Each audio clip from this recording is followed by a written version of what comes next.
पाकिस्तान और भारत की कशीदगी, ये जो सूरत हाल पैदा हुई है, मैं समझता हूँ कि ये वाकई ही हमारे लिए हैरान कुन भी है और परेशान कुन भी। जब से मोदी ने वज़ारत उज़्मा का ओहदा संभाला है, वो एक इंतहा पसंद है, वो एक एक्सट्रीमिस्ट हैं, और उनकी जो टेररिज्म थी गुजरात के अंदर और पूरे इस वक्त इंडिया के अंदर जो जो इंतहा पसंदी चल रही है, सिखों के ख़िलाफ़ है, वो मुसलमानों के ख़िलाफ़ है, क्रिश्चियन के ख़िलाफ़ है, तो ये एक जुनूनी जो उनकी हरकत हैं, इससे उनसे कोई भी बैद नहीं है कि वो पाकिस्तान पर हमला करें।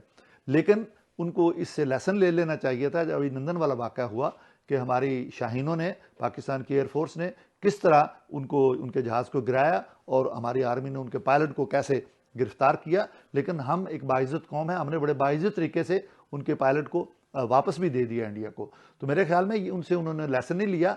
ये उनको खबरदार करने के लिए हमारे लिए ज़रूरी है कि वो ये समझ जाएँ कि पाकिस्तान एक बड़ी एडवांस न्यूक्लियर पावर है।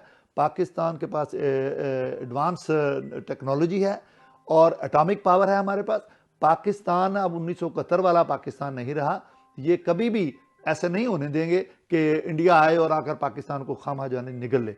तो पाकिस्तान एक, जैसा मैंने कहा है कि ये एक बड़ी एडवांस न्यूक्लियर पावर है, इसके पास एडवांस मिसाइल टेक्नोलॉजी है। पाकिस्तान 1971 की तरह का नहीं रहा।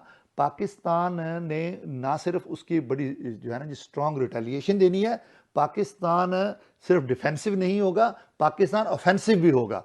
तो इस वक्त हमारी फ़ौज, हमारे पॉलिटिशियंस, हमारी कौम वो एक पेज पर हैं, आर्मी के साथ खड़े हैं, आर्मी के शाना बिशाना खड़े होंगे।